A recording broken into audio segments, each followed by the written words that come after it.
Why is this giant, nuclear powered ship, the Ford class aircraft carrier, replacing the legendary Nimitz class that ruled the seas for decades? How does this massive floating city carry and control almost an entire air force while sailing far across the ocean? And why did the Navy replace the old steam catapult with a bold new electromagnetic launch system?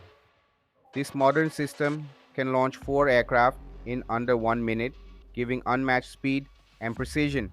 But in today's world, filled with drones and long range missiles, can this massive ship truly defend itself? The Gerald R. Ford class cost nearly $13 billion, making it one of the most expensive warships ever built.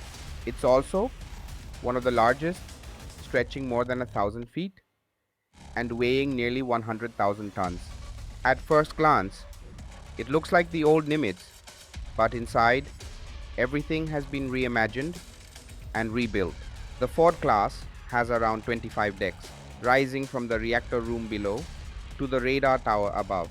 By comparison, the Nimitz had only 18, proving how much more advanced and spacious the Ford truly is.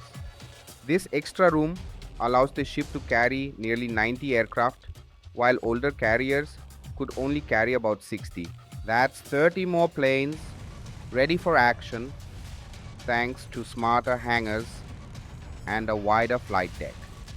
Most aircraft are stored in the hangar bay just below the deck where mechanics work around the clock. This hangar spans two-thirds of the ship, filled with jets, helicopters, and spare engines waiting for their turn. Above it lies the mighty flight deck, stretching across 5 acres of hardened steel. That's almost 4 football fields long, floating proudly in the open sea. It's large enough for dozens of aircraft to take off, land, refuel, and launch again all at once. To move aircraft between decks, the Ford uses 3 heavy elevators, powered by magnetic systems, faster than ever before. The front elevator lifts jets directly to the bow, ready for instant launch. The middle elevator acts like a busy highway, moving planes for fueling and arming. The rear elevator carries aircraft to maintenance areas where crews repair engines and prepare for the next mission. Unlike the Nimitz, which had 4 elevators, the Ford has only 3, but each one is stronger and more efficient. This was possible because the Ford's command island is smaller and placed farther back. That design frees up deck space, making takeoffs and landings smoother and safer. At the heart of this ship lies its greatest innovation, the Electromagnetic Aircraft Launch System, or EMALS. It replaces steam with pure electric power, giving smoother acceleration and faster cycles. Two nuclear reactors, deep below deck, create massive amounts of energy stored in powerful capacitors. When a pilot signals ready, the system channels energy to magnetic coils beneath the deck. The aircraft's front wheel locks into a magnetic shuttle that glides smoothly along a long launch rail. With a single command, the magnets activate and the shuttle surges forward, pushing the jet into the sky. In just 2 seconds, the aircraft reaches full takeoff speed, nearly 240 kilometers per hour. Once airborne, the shuttle detaches and resets automatically for the next launch. This system gives smoother takeoffs, reduces stress on the pilot, and saves the aircraft's structure. It can handle everything from light drones to heavy fighter jets with perfect balance and power. During flight operations, the deck transforms into one of the busiest and most dangerous places in the world. Before takeoff, giant blast deflectors rise, shielding crew members from the jet's burning exhaust.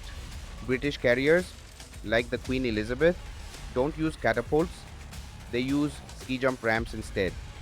Russian and Indian carriers use similar ramps, but that limits how many aircraft they can launch per minute.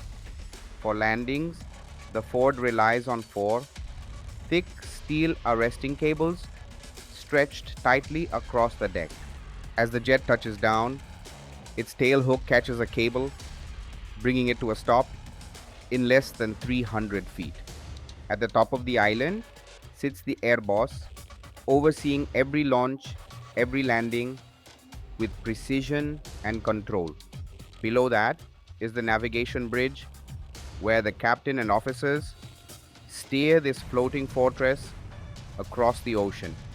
Deep inside lies the Combat Direction Center, the ship's brain, packed with radar screens and digital command systems. Here, operators track everything, from friendly planes to distant enemy targets hundreds of miles away. If danger appears, the ship's defense systems respond instantly with automatic precision. The Phalanx close in weapon system spins to life, firing 4,500 bullets every minute, destroying threats midair.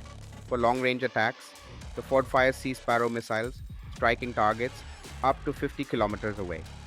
But the carrier never sails alone. It leads a strike group of destroyers, cruisers, and submarines moving together as one unit. Two massive nuclear reactors drive this giant ship, producing enough energy to power a city for 2 decades. This 100,000 ton city moves faster than 60 kilometers per hour, standing tall as the most advanced and powerful warship ever created.